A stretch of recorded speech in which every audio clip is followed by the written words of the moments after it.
Hey kids, here we are again. Got my Mickey D's coffee. So I've been watching a lot of these videos on YouTube, and I started to tell you about them. But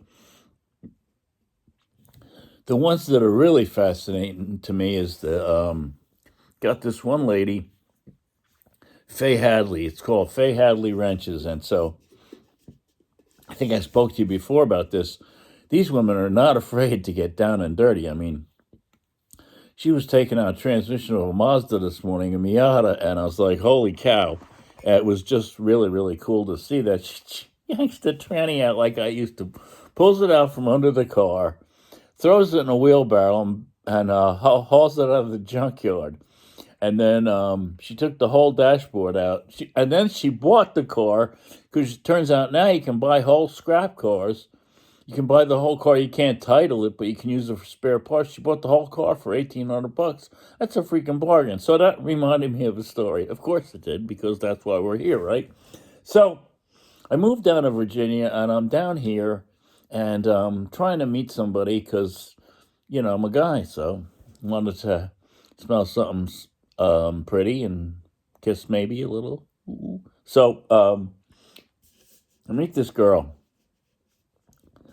Donna, and she lives up in she lives in Northern Virginia, and everybody in Northern Virginia works in Washington. I found out everybody where she lives either worked for the government or had some government-related job. So I go up there, and no, we met in Charlottesville because that was halfway between here and there.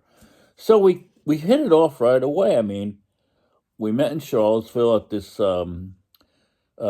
Thomas Jefferson Memorial, I think they have out there. And so we met, and then we went to downtown Charlottesville.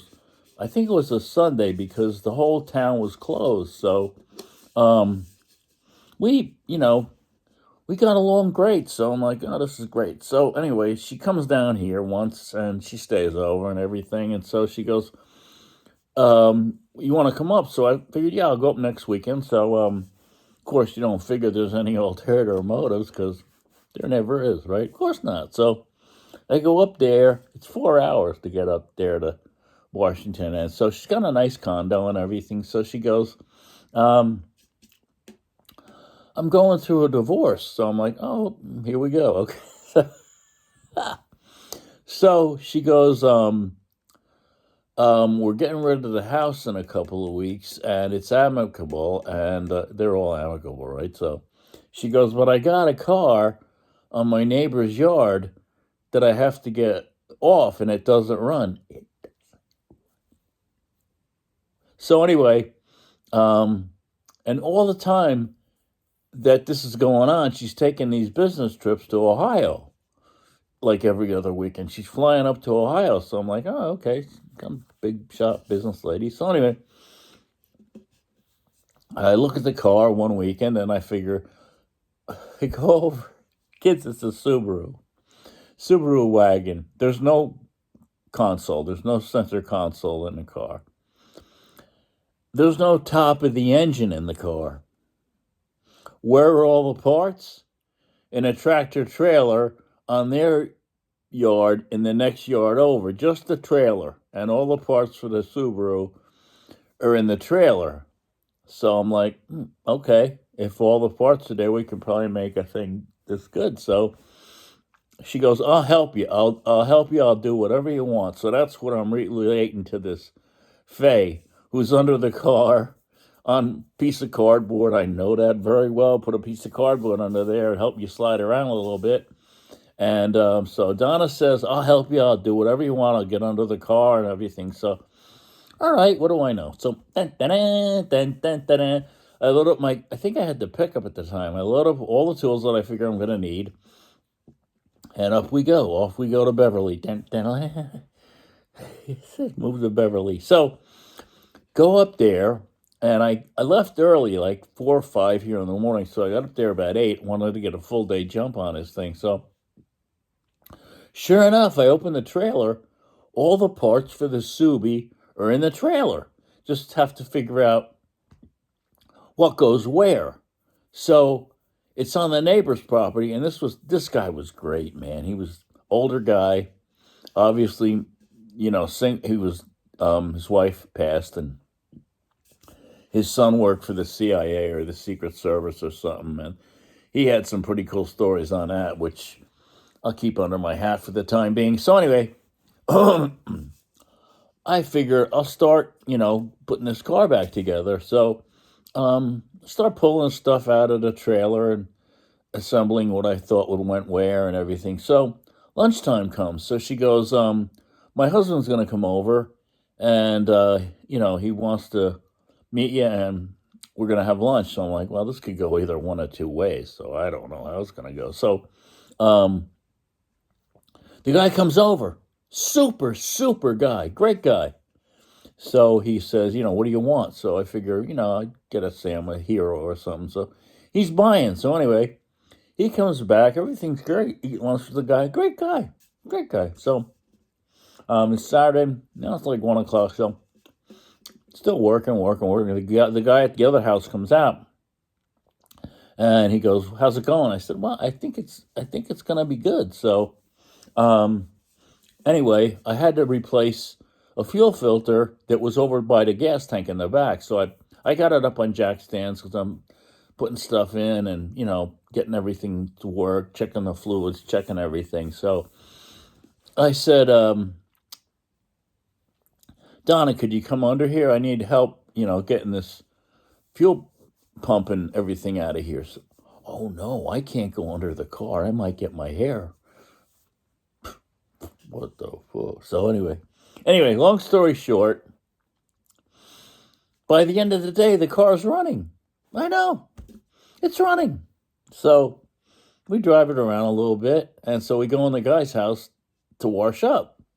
And so the guy's like, he's eyeing Donna, and Donna's looking at him, and I don't really know what's going on. I don't really know. There's a third party up in Ohio that this guy knows about, that I don't know about, that she knows about, that I don't know about.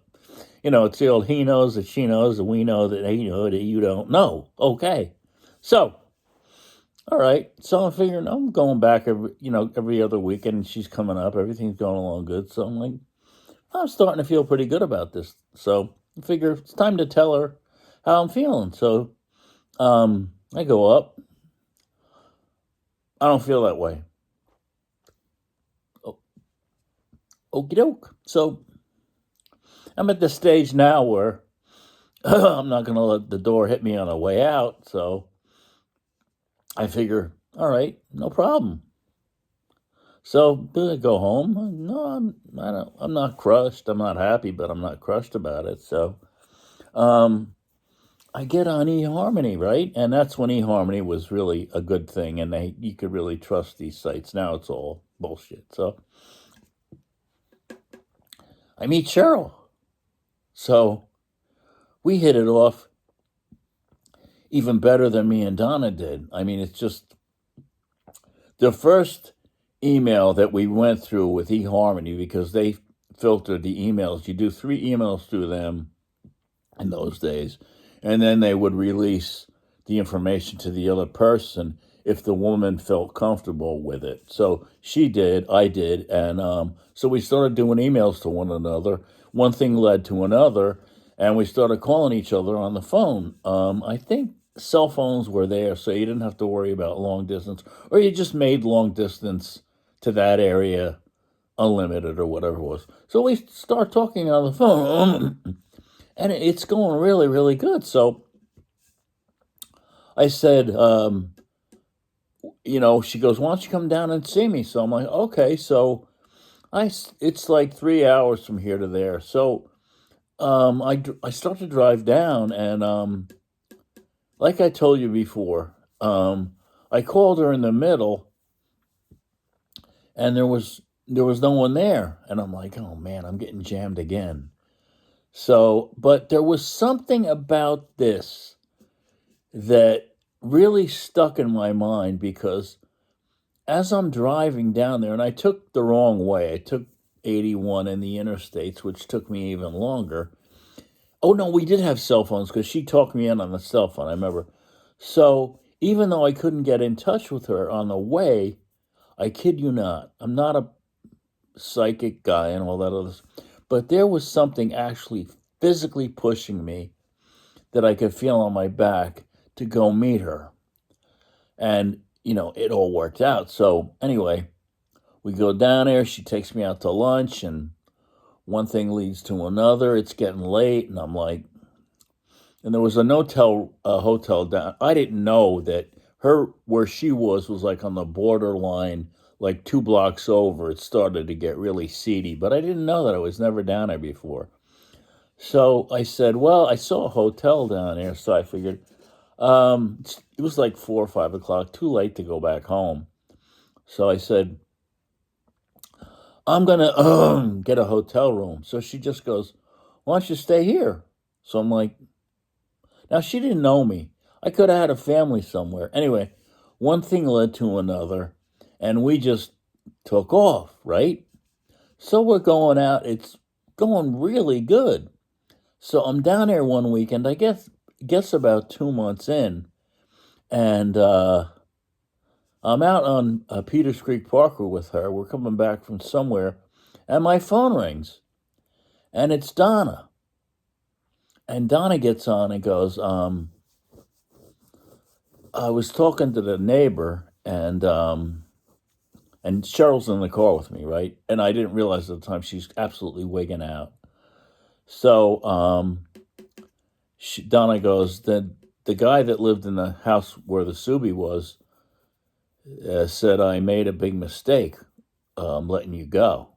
So I'm like, okay. I said, she goes, oh, by the way, we drove the Subaru from his house over to my condo complex. It runs great. So I'm like, oh, okay. So she goes, could we try? I said, no. I said, well, I'm with Cheryl now. So that's out of the question. So, of course, Cheryl was very relieved. And fate has a funny way. I don't understand it, but there was something physically pushing me down there to this. So it leads me to this Faye Hadley. So I recommend you highly, highly check out her website, because not only is she a super good wrench, she's funny as shit. So, guys out there, don't be bowled over by a pretty face, because they will never get under the car with you. Oh no, I have my hair. I can't get under the car. I don't know, John.